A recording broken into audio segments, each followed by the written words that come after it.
അങ്ങനെ നമ്മുടെ lily flower complete ആയത് കണ്ടായിരുന്നല്ലോ. ഇനി നമുക്ക് ലില്ലി ഫ്ലവറിന് കുറച്ച് ലീവ്സ് വേണ്ടേ, അതുകൊണ്ട് നമുക്ക് കുറച്ച് ലീവ്സ് ഉണ്ടാക്കിയെടുക്കാം. ലീഫ് ചെയ്യുമ്പോൾ ഏത് ഷെയ്ഡാണ് ഞാൻ യൂസ് ചെയ്യുന്നതെന്ന് പ്രത്യേകം എടുത്ത് പറയണ്ടല്ലോ. ഗ്രീൻ കളറിലെ മേഴ്സറൈസ്ഡ് കോട്ടൺ യാണാണ് കേട്ടോ ഞാൻ യൂസ് ചെയ്യുന്നത്. നമ്മൾ ചെയ്യുന്നത് വട്ടത്തിലെ ലീഫല്ലല്ലോ, നീളത്തിലുള്ളതല്ലേ. അതുകൊണ്ട് നമുക്ക് ചെയിൻ സ്റ്റിച്ചാണ് ബേസായിട്ട് വേണ്ടത്. ഞാനിവിടെ ഒരു 21 ചെയിനാണ് എടുക്കുന്നത് കേട്ടോ. എൻ്റെ ലില്ലി ഫ്ലവേഴ്സ് ചെറുതായതുകൊണ്ട് ഞാൻ 21 ചെയിനിലുള്ള ലീഫാണ് ഉദ്ദേശിക്കുന്നത്. നിങ്ങളുടെ ലില്ലി ഫ്ലവേഴ്സ് വലുതാണെന്നുണ്ടെങ്കിൽ നിങ്ങൾക്ക് 31 41 എടുക്കാം. പിന്നെ ഈ ഒന്നിൻ്റെ കണക്ക്, ആ സീക്രട്ട് എന്താണെന്ന് ഞാൻ കഴിഞ്ഞ ഒരു വീഡിയോയിൽ പറഞ്ഞിരുന്നു. കാണാത്തവരുണ്ടെങ്കിൽ വീഡിയോ താഴെ കൊടുത്തേക്കാം. ഈ ലീഫിൻ്റെ പ്രത്യേകത എന്താണെന്ന് വെച്ചാൽ, നമ്മൾ ഒരു സൈഡ് ഫുള്ള് പാറ്റേൺ കംപ്ലീറ്റ് ചെയ്ത് കഴിഞ്ഞാൽ നേരെ നമ്മുടെ പ്രൊജക്റ്റ് തിരിച്ചു പിടിക്കുക.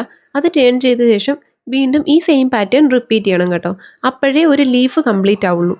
ഇനി ഇതിൻ്റെ പാറ്റേൺ നമ്മൾ ഈ 31 ചെയിൻ ചെയ്തെടുത്തതിൽ ഫസ്റ്റ് ചെയിൻ ഞാൻ പറഞ്ഞിട്ടുണ്ടല്ലോ, അതൊരധികപ്പറ്റാണ്. അതുകൊണ്ട് അതങ്ങോട്ട് സ്കിപ്പ് ചെയ്ത് കളയുക. എന്നിട്ട് സെക്കൻഡ് ചെയിനിൽ നിന്ന് ചെയ്തു തുടങ്ങണം.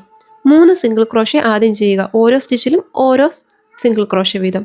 ദെൻ 3 HDC, അതും ഓരോ സ്റ്റിച്ചിലും ഓരോ HDC വീതം. പിന്നെ ഇങ്ങോട്ട് നമ്മുടെ DC ആണ് കേട്ടോ. നടുക്ക് ലീഫിന് ഇത്തിരി വീതി കൂടുതലായിരിക്കുമല്ലോ, അതുകൊണ്ട് നമ്മൾ ഡബിൾ ക്രോഷേ ആണ് ഇങ്ങ് വരെയും ചെയ്യുന്നത്. പക്ഷേ അറ്റ് ദ എൻഡ് എത്തുമ്പോൾ നമുക്ക് അങ്ങനെയല്ല ചേട്ടോ ചെയ്യേണ്ടേ. എൻഡിൽ നമ്മൾ ഇങ്ങനെ നേർത്ത് വലിപ്പം കുറഞ്ഞു വരത്തില്ലേ ലീഫിൻ്റെ. അതുകൊണ്ട് തന്നെ നമ്മൾ വീണ്ടും 3 HDC, 2 single crochet, at the എൻഡിൽ ലാസ്റ്റ് ചെയിനിൽ 3 സിംഗിൾ ക്രോഷേ ഒറ്റ ചെയിനിൽ തന്നെ ചെയ്തെടുക്കുക. അപ്പോൾ നമ്മുടെ ലീഫിൻ്റെ പാതി പോർഷൻ റെഡി ആയിട്ടുണ്ട്. ഇനി നമുക്ക് അപ്പുറത്തെ പോർഷൻ റെഡിയാക്കാൻ നമ്മുടെ ഈ പ്രോജക്റ്റ് തിരിച്ചു പിടിക്കുക. ഇപ്പം ഈ പറഞ്ഞ പാറ്റേൺ സെയിം അതേപോലെ തന്നെ റിപ്പീറ്റ് ചെയ്തു പോവുക. ഈ ഒരു പാറ്റേണിൽ ഓർത്തിരിക്കേണ്ട ഒറ്റ കാര്യമേ ഉള്ളൂ, നടുക്കെല്ലാം DC വരണം, അറ്റങ്ങളിൽ മാത്രം HDC വരിക, ദെൻ സിംഗിൾ ക്രോഷേ വരിക. അത്രേ ഉള്ളൂ.